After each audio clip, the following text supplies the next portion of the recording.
আজকে বিধানসভায় প্রশ্ন উত্তর পর্বে আমার বিগত দিনে কোশ্চেন করা ছিল মাননীয় শ্রমমন্ত্রীর কাছে, তিনি আজকে উত্তর দিলেন। আমার প্রশ্নটা ছিল 31শে মার্চ 2024 সাপেক্ষে 31শে মে 2024 সাপেক্ষে রাজ্যের পরিযায়ী শ্রমিকের সংখ্যা কত, অর্থাৎ আমাদের রাজ্য থেকে ভিন্ন রাজ্যে কাজে গিয়েছে এ ধরনের শ্রমিকের সংখ্যা কত। যেটা সরকার পক্ষ থেকে তথ্য দিয়েছে, তাদের কাছে যে ডেটাটা আছে মানে নথিভুক্ত করেছে, সেটা হচ্ছে 21,59,737 জন।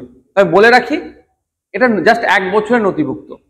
ইতিপূর্বে এই ধরনের কোনো ডেটা সরকারের কাছে ছিল না। আমি বিধানসভায় সম্ভবত 2022 সালে, তখন সম্মানীয় বেচারাম মান্না মহাশয়, তিনি মিনিস্টার ছিলেন, লেবার মিনিস্টার ছিলেন, তাকে জিজ্ঞাসা করেছিলাম এই ডেটাটা কত, তিনি কিন্তু সেই সময় উত্তর দিতে পারেননি।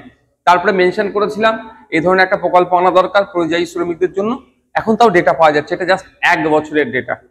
সাপ্লিমেন্টারি কোশ্চেনে বিরোধী দলের পক্ষ থেকে একজন বিধায়ক কোশ্চেন করেছিলেন যে ভিন্ন রাজ্য থেকে পশ্চিমবাংলায় এসে কতজন শ্রমিক কাজ করছেন। সে ডেটা যেটা দিল মন্ত্রী মহাশয়, প্রায় 1 কোটি শ্রমিক কাজ করছে। কিন্তু দুর্ভাগ্যের বিষয়, কদিন আগে যখন আমরা ট্রেন দুর্ঘটনা দেখলাম উড়িষ্যাতে, তখন আমাদের রাজ্যের দক্ষিণ চব্বিশ পরগনা জেলার পক্ষ থেকে যে দক্ষিণ চব্বিশ পরগনার বেশ কিছুজন মারা গিয়েছিলেন। তারা তামিলনাড়ু যাচ্ছিল ধান বপন করতে।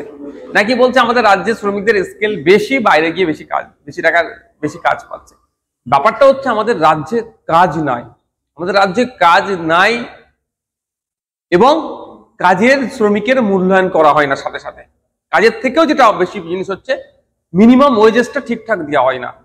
ফলে আমাদের রাজ্য থেকে কেরালা, তামিলনাড়ু, মহারাষ্ট্র এই সমস্ত রাজ্যে চলে যাচ্ছে কাজে।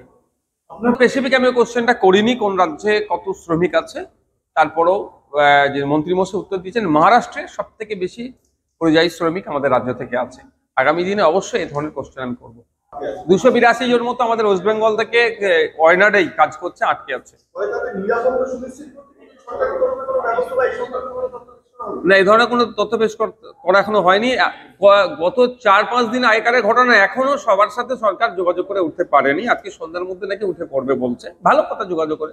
কিন্তু আমি ইতিপূর্বে বলেছিলাম প্রতিটা রাজ্যে যেখানে আমাদের রাজ্যের থেকে শ্রমিক বেশি আছে সেই সমস্ত রাজ্যেতে একটা করে নোডাল অফিসার নিয়োগ করা হোক।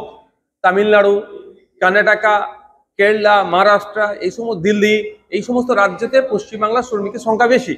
ওখানে যদি নোডাল অফিসার নিয়োগ করা হয়, শ্রমিকরা সহজেই নোডাল অফিসারকে অ্যাক্সেস করতে পারবে। যোগাযোগ করতে পারলে এই যে কোনো দুর্ঘটনা হোক, বাংলা ভাষার জন্য তাদের উপরে অনেক সময় আক্রমণ হয়, বাংলাদেশি তকমা দেয়, তাদের নামে ফেক কেস হয়ে যায়, এইগুলো সমাধান সহজেই করতে পারবে।